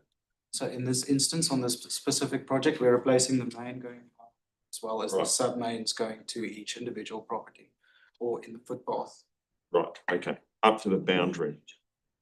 up to the water meter box. Yeah, okay, cool. And then lastly, there we've got Wairaki Road water supply, and that's Woolridge Road to Breens Road, and that's not yet programmed as to when we will do that. Certainly be looking at how the program unfolds and whether that can be done. So these are what we call the cornerstone projects. We do expect that there's probably going to be some more stuff come up and some opportunities that we take to get work done while we're in the area. The ideal would be to get this work done in the 2-year period and then go away and have a, not be in the area for a few years. So we're certainly looking at that and seeing what evolves. Question for me on that one really quick. Obviously just looking down these stretches, I can think of, a big block of shops at that top end of Wairaki Road there, and then obviously the Breens Wairaki intersection and a few of those. Have those guys all been, they're all aware of this already and can start, making appropriate plans? Because obviously it's going to be quite painful and disruptive for them over that period. We have done early engagement. Aviva and Nikki will talk to that. Okay. Probably in the next slide, actually. Yeah, and I can answer more questions from you if you need. No problem. Yeah, so initially we designed 4 engagement tactics, more like traffic light system. They will meet, door knocking, letter drop, and emails. So for business, the owners or managers who potentially not on site, I pre-booked the meeting, and then the project team went along with me to meet those key stakeholders. Then I went out for door knocking to North Link and Bishopdale Mall businesses, because those 2 malls don't have the mall management team. During this, I quickly identified all of the business on the project streets needs to have a face-to-face engagement or conversation. So because it's complexity of package of work, and the businesses really want to understand what exact impact for them and to their customers. And this particularly important for businesses on the Wairaki Road because they are still recovering from the recent transport and wastewater projects, as well as COVID-19 impacts. So emails were sent out to emergency services, ECAN, community associations on the surrounding area, key advocates, and organizations surrounding the area. In total, over the last 2 weeks, we carried out 23 meetings, over 220 door knockings, 73 emails sent. Across the board, community have welcomed the opportunity to engage early and kept updated throughout. They understand the work is essential and generally supported, and would like to see coordinated effort from us. Which is exactly why we decided this package of work. There are key concerns. Next slide, if we can. Yeah. Community key concerns is first restricted the traffic flow to business, reduced accessibility due to the closure or alternate entry points. Limited car parking can discourage customers from visiting. Unable to get to appointment on time, especially for health clinic. Temporary loss of water supply, the congestion and safety concern during school drop-off and pickup hours. Lastly, they would love to have a clearer and more authentic conversations throughout the whole process. One question just from me on that one really quickly. You guys? Yep. I guess one of the big ones is like we've had a project down Highstead Road where there was something like 30 days worth of rain and it caused some significant delays in the delivery of the program. Just we're talking about here working with contractors, make sure there's timely, accurate updates. Just keen to reiterate that getting information on any changes in the delivery timelines or delays as soon as possible for those businesses obviously is critical because the more time that they get, the more time they have to kind of respond or work out a plan in terms of what they're doing. So it's good to see that that you guys are thinking about that, and it'll be good just to hear if there are any issues like that whatever processes you have in place, whether it's text, email, databases, or whatever it is for those stakeholders that hopefully that gets through to them all. Yes, we've also, like, you'll see there's a sequenced delivery program here. We're also structuring that within our tender documents as well. So when we're going to tender with sort of subsequent projects, we're actually notifying the tenderers that also that the sequence, the way we've got it structured, that they actually, whilst we indicate the start date for the work, it's contingent on the preceding work actually being completed. So we're making sure that we're taking a very well coordinated approach to that. We will have to communicate that regularly back through all the stakeholders. The other main driver around the sequence and the way we're doing the work is because we're working with our temporary traffic management team to ensure that there are viable alternative detours that are unrestricted and unencumbered when we're doing the work, so that we don't end up basically having one work site detouring vehicles into another work site. So that's the reason why we've structured the sequence the way it is so that we've got viable alternative detour routes that operate when we're on those roads. Yeah, David. I've got about 4 questions. The Waimaero Road one, so outside Little Brown Jug, all that sort of area, that old supermarket area there. So if I read this map correctly, June 2026, is that the sort of expectation? Where's Waimaero?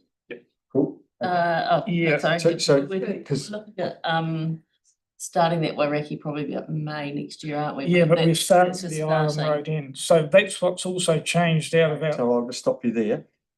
One of the concerns by our residents, the very bottom of the clear, accurate information.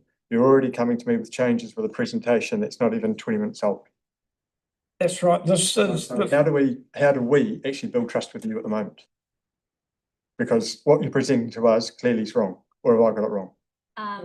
When I went out to talk with community, we also emphasize that and community understand. So even though we try to plan everything like this, but the emergency can happen. And also communities also understand, like we told them, this is just our current plan and things can change. The important reason we went out for early engagements to understand every single business needs, and then we note them and we try to coordinate that. Okay, so taking your point, you've actually said that some of the tender documents not yet released. That was your words? Yeah, all this package of work here. And some of the design works is not yet completed. Sorry? And some of the design works is not yet completed. Is that correct? That's what I heard? Yes, that's correct. Cool. Okay, so if we're wanting to have all this accurate information and move forward, yet we haven't got all of that information there talks about start dates. How are we stretching our ambition around finish dates? We've said that those start dates. We've said those start dates are tentative at this stage. Start dates. I'm asking about finish dates. If it takes a day to dig a hole and a day to fill a hole, the project takes 2 days. What about our planning that we can actually drive start dates and finish dates, rain aside? Once we get contractors allocated. Yeah, but aren't we driving the contract? Can't we just say to them, you've got 3 weeks worth of work, get started, it takes 3 weeks, that's what we'll pay you for, get it done? It depends on the methodology of construction and also the conditions. That there are a number of conditions that you can't actually predict until you get on site. For example, we know in parts of Waimaero Road, we anticipate we're going to have to deal with high water tables. How that pans out during the construction, you'll only know once you get underway and get under construction. And we're proactive in communicating that into our community. Absolutely, yes. I can see in Harewood Road for Aaron, for example, we've already learned out of Glendoby Road the issues around digging it twice. Our residents will not understand the difference between wastewater down one pipe and fresh water or sewage water down the other. They will just see 2 holes, ineffective council. Absolutely. So it's incumbent upon you to be very, very clear around that communication. So just, I guess, in terms of when you asked how do we build trust with you, just by way of example, when we talk about, for example, the area where you said the Little Brown Jug. So that work was currently we were anticipating we would do that as part of Memorial Ave work that went all the way up to that intersection. The work that Gemma and Aviva did last week identified, and we talked to those businesses there, and they said, look, we would just rather you come past once. So this is why this whole program is actually, you know, as we speak, can be subject to change. So we've actually said, right, we're going to now stop that contractor short of that shopping centre based on the feedback that we've had, and we'll complete that work when we come through with the Wairakei Road wastewater. So that's us trying to be responsive to community. Because I've had a number of those businesses already ring me with concerns, particularly having been affected further down the road, outside Aorangi Bakery, for example. You talk also about the tender documents. You talk about night works. How hard are we pushing as a council to get 24/7 work done? And I know we'll have comments from the back saying health and safety, but that's not, we just have to provide the job. It's the contractor's job to manage that health and safety, not ours. Yeah, No, sorry, seeing as there was going to be comments from the back, I will say, we absolutely have a role in health and safety. In every contract we do, we are a PCBU in every contract, and we are probably the biggest, apart from we are the client. So it is us and them. So ultimately it comes down to it. We push really hard to ask our contractors to do things as effectively and efficiently as we can. And that's part of what this is about, to try and help that when we go out to the tendering process. But at the same token, we have residents living in those streets. And if they are not getting sleep for 6 or 8 weeks, then that is even worse. And that is a real health and safety issue from their perspective. So we are always trying to balance the needs of the residents and the things. So that's a conversation with those residents at the time as to what do you want. But we have to be clear with them. So what's the tipping point for that? So if we had the bulk of the residents in that vicinity say do 24/7 or do 18 out of 24, would you be We've done that in another contract. So we're talking about this contract here. We haven't got a contract here yet. So we're working on that. Please don't just misinterpret me.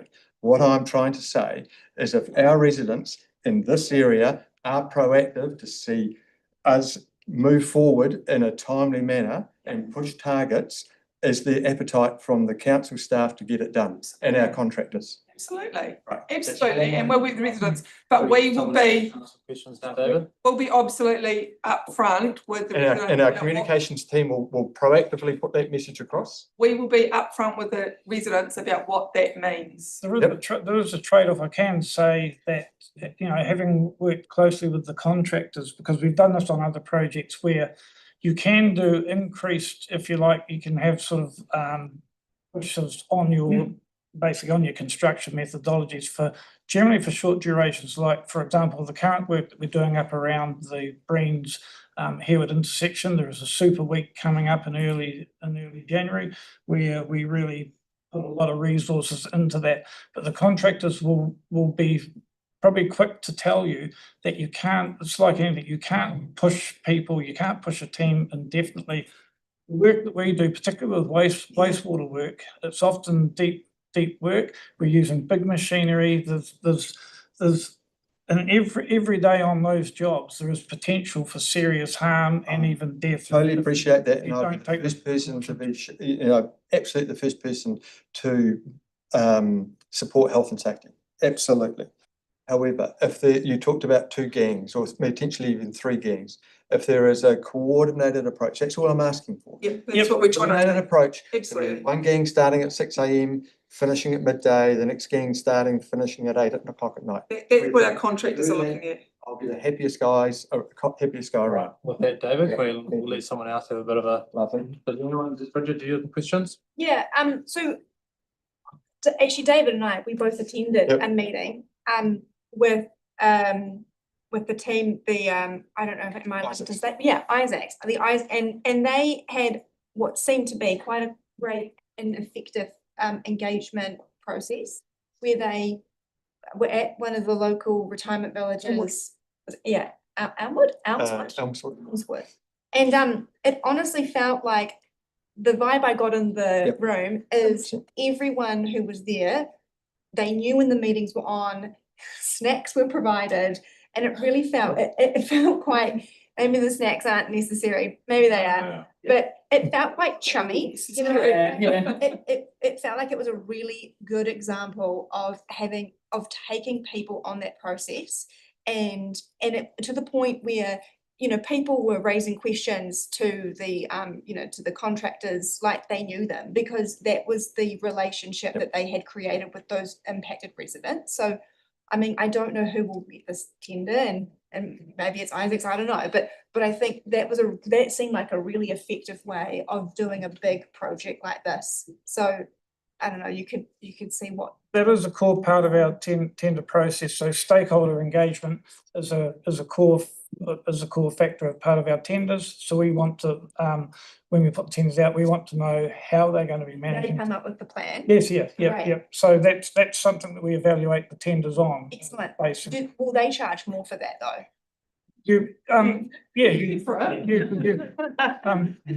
Nothing comes for free, but equally, you know, it's hard to put a cost on that because I can probably tell you what the cost is when you don't do it well. I understand. Yeah. Bridget, I appreciate you brought that up and you attended because we met with the retirement village manager and she offered us again for the venue and even for wider community. But this is something that, so all of the early engagement notes, we will brief the contractor once contractor on board. And if they need, the comms engagement team will be on the side holding the hands together to do this community engagement. Yeah. But maybe if we can just complete the rest of the presentation. Sorry. I have one further question. One question from Ben and then we can finish off. In terms of the communication side, we're doing obviously water upgrade and sewer upgrade on Harewood Road. What's the answer when people ask why aren't you doing it at the same time? It's basically to try and minimise that ultimately that disruption on the community, because whilst it will take a little bit longer, it will still be quicker than if you were to do them in two separate contracts and two separate passes. So we No. What I'm asking is why aren't we doing the water and the sewer at the same time? On Harewood Road, that's the one that's not programmed yet. Trenches. But yeah. We're doing different parts, aren't we, right? Yeah, so there are slight overlaps between the two scopes, but fundamentally the water supply is a much longer package, right? And has been programmed for quite a few years, whereas the wastewater project is a more recent one that's only in pre-feasibility stage. I'll make it a little bit easier. Is the sewer is the sewer and the water running down the same side of the road? Not necessarily. Water not necessarily meant, does it run down the same side? Some portions it could, in others it couldn't. I'm just preempting what people are going to say. And it has recently come to light about the sewer and they are still in very early stages of whether it needs to be done or not. So as Sharon said at the start, it hasn't been programmed yet. It's stuff we think has to be done. We're still doing some more work on that. But will that be? The water supply is going ahead now. Yeah, but how long would it take to figure out if we need to do the sewer? Because if you guys go through and do the water supply and then come back less than a year later and do the sewer, people aren't going to go, it's a different trench. They're just going to go, it's the same road that you've dug up twice. Yep, we understand that. That's what they're working through right at the moment. Yeah, but will that come back before you start doing the water supply? So those kinds of decisions will factor into our final decision making on whether that goes ahead right now or whether those works are deferred. Part of that investigation that we still need to do could include doing further investigations on those pipes to see what their actual condition is, because the systems that we have in place in the background might be telling us that those pipes need to be replaced as soon as possible. But when you actually go and investigate further, you could find one way or the other. Maybe it does confirm the fact that those pipes need to be replaced urgently, or they can be done later. That's why I said that specific project is still in very, very early stages of scoping. So I understand. And later means and later means 10 years. Not right. Yeah. Not 6 months. Because that's what they're trying to work out right at the moment. And we know that it's a bit of an offset, but their team are trying to work out exactly whether it goes. So it's just going to go ahead and we will have to work through the comms around it. It's just confusing because you've got up there, we've got Harewood Road wastewater upgrade project, and we've got E starting in August 2027. And we've got the Harewood Road water supply starting, where is it? March, April next year. Yeah. So there's a very real possibility if it comes back and the sewer has to be replaced, that we're gonna dig up the same piece of road twice. Like it's in my ward, mate, not yours. I'll get all the queries. Well, but it's not that, I mean, but it's. Yeah, yes, there is, and that's what the team are working through right now to try and figure out. Potentially, like. But will that come back before we do the water upgrade? No, it's So unlikely to, because there's so quite a bit even- of sorry. feasibility work to do. Even if we come back and go, yep, the sewer definitely needs replacing, we're still gonna have to do it twice. Quite possibly. But what we will, Possibly. Can you do one trench with 2 pipes down it? No, Not even a so water and sewer don't go on the same trench. Like super wide. That's the whole road. So we're not here to troubleshoot solutions, David. We for our residents though. There's also, may I just add one last thing from a technical point of view? So doing water supply is a lot quicker than doing wastewater. So the lay rate, because the pipe is a lot smaller, a lot shallower than wastewater, it moves a lot faster. No, I know, I've done So that stuff. there's also those considerations. So if you have 100 meters of both and one is ready to go now, and the other might only be ready in 2 years' time, it might, in some instances, make sense. we're also combining Harewood Road with, you know, the Harewood Greens and the Maxons Ave, so there are still some synergies in terms of working with other projects. You know, I understand that, but we're still knowingly going and doing a project that we know we may have to come back and do again. Is that where we're seeing it, or am I saying? Yep. Yep. Everyone's happy with that? Potentially. Well, no, we're not happy with it, but it's the reality of where we're sitting now. But if we're not happy. I'm gonna be upfront and honest with you about everything that No, we I know. understand that, but if we're not happy with it, why don't we do something about it? We are, that's what we're getting in to try and figure it out, but we can't, we either stop the water supply project and all the other projects that are going on up there. But I mean, this water supply project hasn't happened overnight. This has been a long time coming. So Yep. how come we didn't think about that 3 years ago when we decided to do the water? Do we need to do the sewer at the same time? Can't undo that, and from my perspective, I can't speak to that, that'll be Rots and what this, the sewer supply team, the wastewater team will have to talk to it, but they've been dealing with other priorities.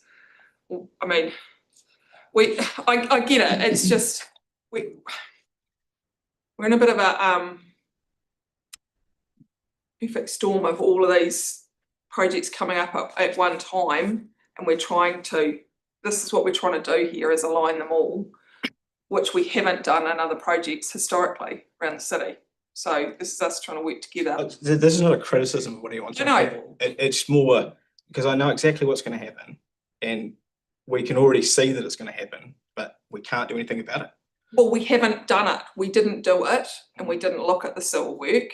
We now are, and it has come up in the last couple of weeks.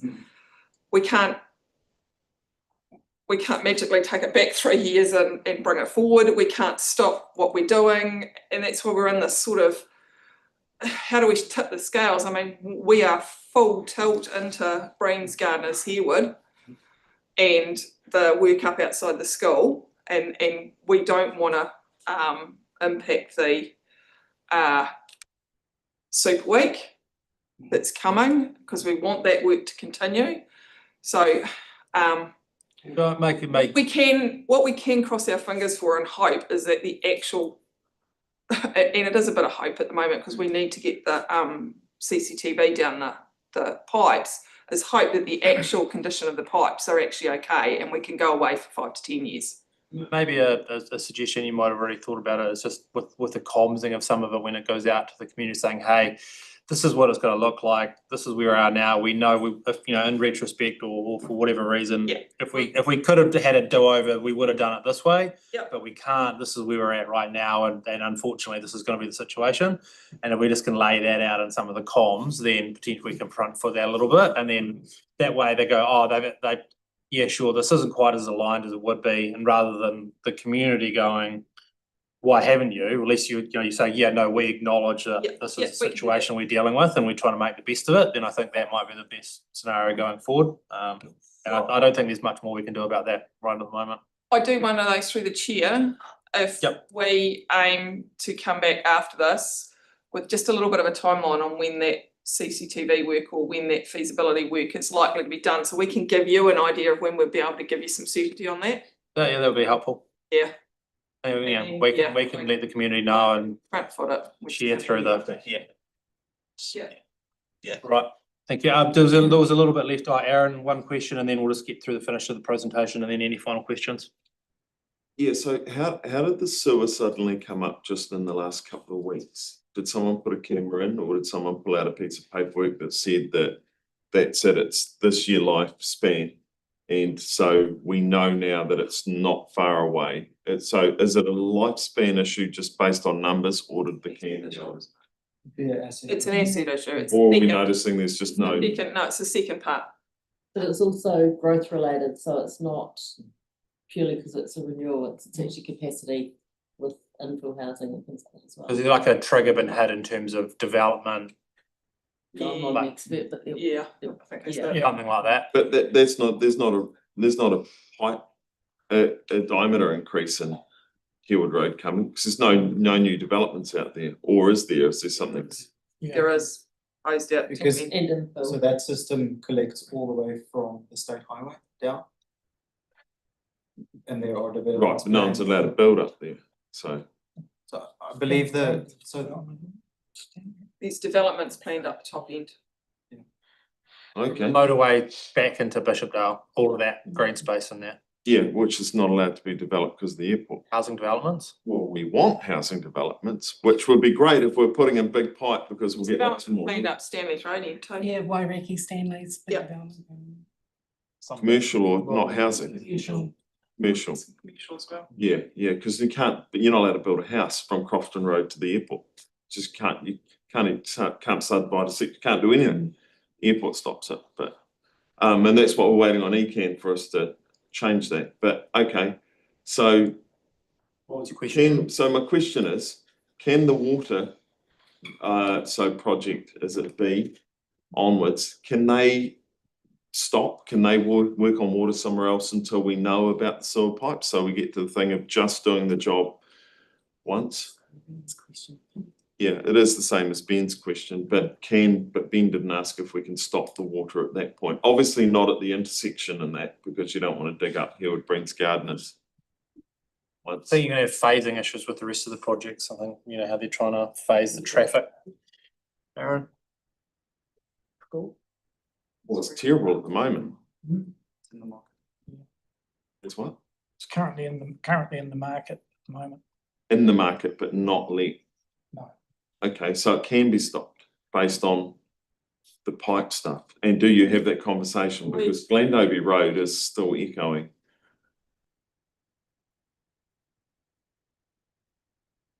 Ideally, we don't want to put contractors to the expense and cost of tendering and then. Yeah, that's expensive, and then say we're going to stop the work. It's a part of doing business.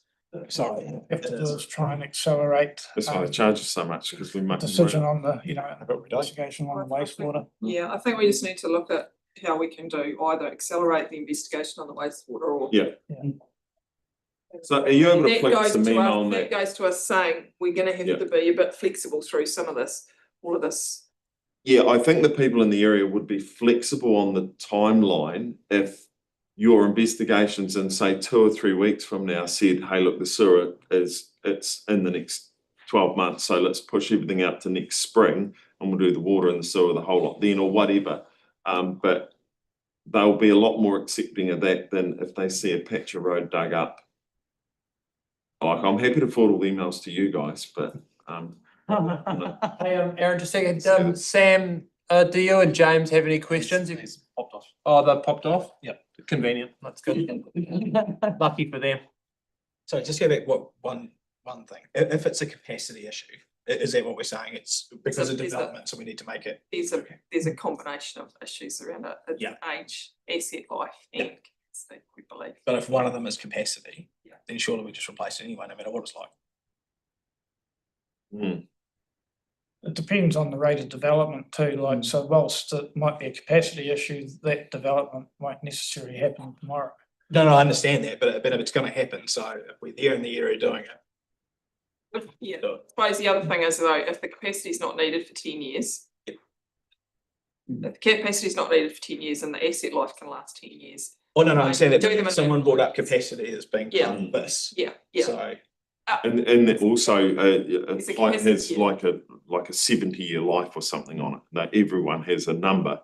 And if you put it in 10 years too early, you now cut 10 off the other end because it's sat in the ground and been wiggled and pushed and prodded for 10 more years than it needed to. Right. I think we have to come back on this one with a little. Yeah, I'm That'd just, be good. yeah, I'm mindful it's supposed to be a 15-minute presentation. We've Yeah. done a pretty significant, a pretty So Lynette's favourite level of road. interrogation, which is good. And we appreciate your staff's time coming on this, but perhaps we can wrap this up.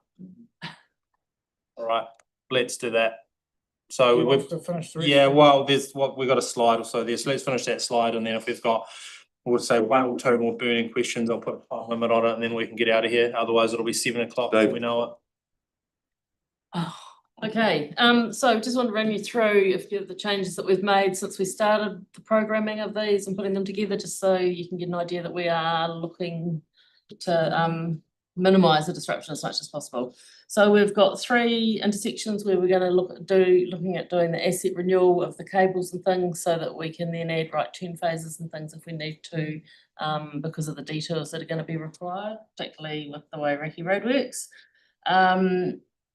So we'll get in and do those before the work starts. We're looking at upgrading the Greers Waimairi signals, but we'll hold that back and we'll do that with the sewer contract to make that all so it's a one hit for the shops, not different multiple contracts.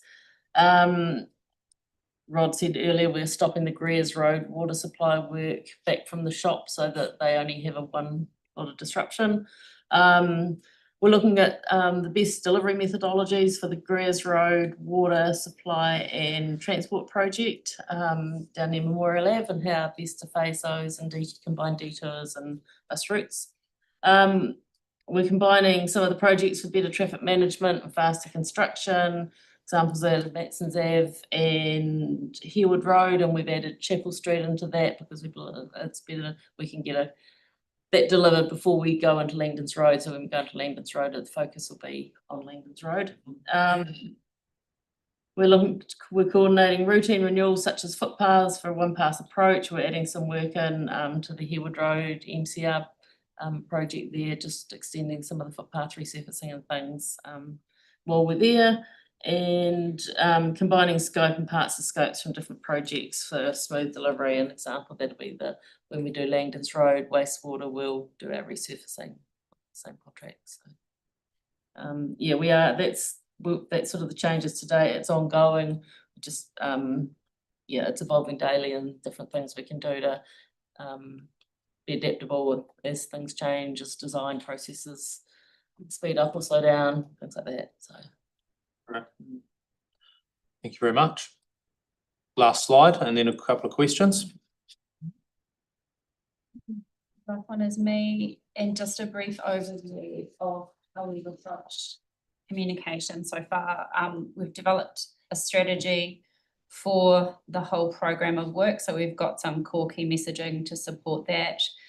There will be specific messages and tactics for each individual project, and I've heard a lot today that will help inform the development of those messages and the way that we work with the projects and the contractors to make sure that we do get really effective communications out in the right way at the right time, taking into account all of those other issues that you've raised. But ultimately, our aim is to make sure that everyone who's impacted by this work is aware of it in advance, they understand how they might be impacted by it, and they know where to get information. So far, we've put together a project website, we've got a newsletter subscription link, we'll be putting out regular newsletters through that. We've already got more than 50 subscribers. We'll be using all of our channels and working with contractors to use theirs so that we get as effective communications out to everyone that we can, and any feedback that you've got. Great. Thank you very much. That's great. Now, funnily enough, a couple of hands went up. So did you guys have a question? One question each to finish, and it's going to be succinct and timely. Bridget wants to ask, can we have a link shared to us, please? then my question is, Page. I'm just want the take home message to be, and I don't mean to come across as a grumpy old man, certainly not that, but it is absolutely imperative that when we do the contracts with the when I have a business and a person comes to me and wants something, I give them lots of proposals and I say how many hours it's going to take. So, or they tell me what they want, what their clear expectation of what it is. We need to be really, really detailed. You start on this date. If it's 100 hours of work to do a job, they get 100 hours to do it. They can do that in, 40-hour week. They can stretch it to a 60-hour week. Tell them they can work on a Saturday. Tell them they can work on a Sunday. We need this envelope of time to be really small. Well done, David. That was painful. Aaron, was there one from you? Yeah, so my painful one is around traffic management. It seems to have got worse. So I don't know and I don't know, we maybe need a briefing at council on the system of how they get signed off and what plans are used, because top end of Harewood Road at the moment is closed off. I thought we were just putting in some traffic lights at the school, but we're obviously doing lots more than that. That went to council, Aaron. What's that? That went to council. Yeah. That was detailed what the work would be, was at council. Yeah, but the traffic management plans aren't. So the work comes through and then I didn't realise that road was going to be closed for so long because it's causing, like, the backlogs on Johns Road, State Highway 1 are phenomenal. And so it's just the impacts are massive from that closing that road at the moment. And then the other one is there's a lot of work sites where they close down to one lane and then they might use a traffic light system that has got a lot of red time and not a lot of green time. And then we're below that too. And they're running 24/7 and there's no one working. They might be closed up for the weekend, everyone goes home. You could easily put it back to 2 lanes and operate. And so bar me going down and towing away the traffic lights and just opening the road up myself, which I think would be frowned upon, I'm not sure what to do because it's incredibly frustrating. And then people start doing dumb shit in the middle of the night because they're just sitting there going, there's nothing coming, nothing. They do that for 3 nights in a row and then they go, I'm just going to drive through now. And then that can become dangerous because... So we are talking to our contractors about managing that. Sticks Mill was one of the worst examples of bad management. Sticks Mill Road? Yeah. Just I'll talk to the developer about that. The light phasing, with the lights on the weekend were pretty bad. Light phasing is really difficult and traffic lights are difficult because of the timing of them. We are talking to them about that and we're talking about what can be done to, especially when you're not working. Yeah. But also what needs to be done when we have peak times. So Gardeners Road got caught on lights like that with and it just blew up. So you need to have pedals and you need to be adaptable. But the changeover to the new guide to TTM is not necessarily going to make things easier because a lot of the risk and a lot of the responsibility now sits with the contractor and they are focused on worker safety, not necessarily how do we get people through this site and how do we keep the community safe. There is a briefing coming to council. There will be a briefing in the new year to council on the new changes and all the rest of it. Supplementary question. Do we put that in the contracts though, that it must be efficient? That as much as they want that we make it absolutely clear that the work sites, that the traffic management has to be on foot.